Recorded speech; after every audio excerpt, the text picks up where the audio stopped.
This is your KCTV5 News Update.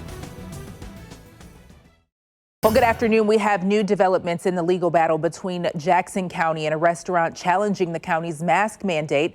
Lawyers for Ray's Cafe in Blue Springs, they're asking for a new judge in the case. A hearing was set for this morning on an order closing the cafe. KCTV5's Taylor Johnson has the latest. That hearing was supposed to happen at 9:30 this morning, but it won't be happening today. Instead, a new judge will be chosen.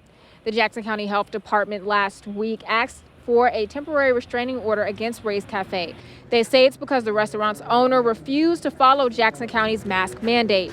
A judge issued the restraining order on Friday, shutting the business down. However, it was able to reopen Tuesday as long as there was a sign on the door reminding customers to wear a mask unless they have a medical exemption. We're open. Customers have been in and out all morning since the restaurant opened. We caught up with some who say they find masking to be a problem.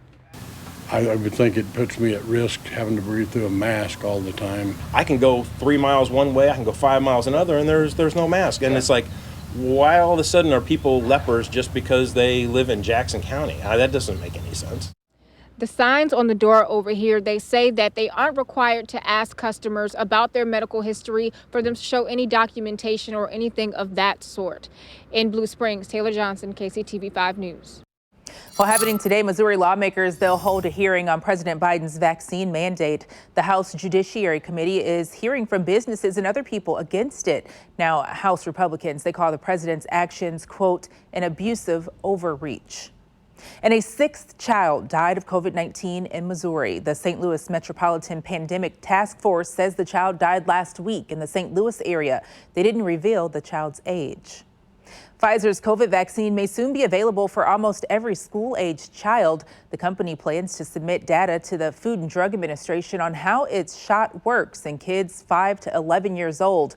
Pfizer's CEO says that should be done by the end of this month or possibly the first week of October. After that, it'll be up to the FDA to decide whether to approve the vaccine.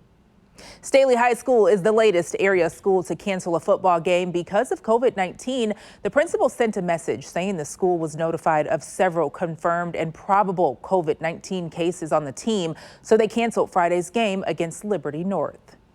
Now let's shift gears to weather now. It is hard to imagine a nicer morning than what we had this morning. So how will the rest of the week go?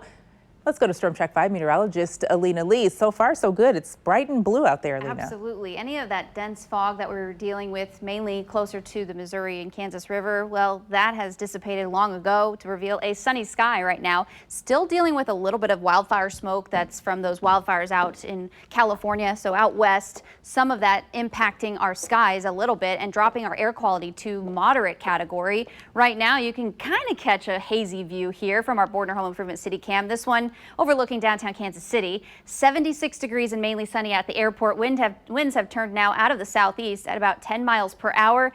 But that dew point, 58 degrees, that is some very refreshing air. So very fall-like across the area this afternoon. But that trend only lasts maybe one day or so before we start to warm right back up. Turn to KCTV5 News for the latest all day. This is your personalized update because KCTV5 News stands for you.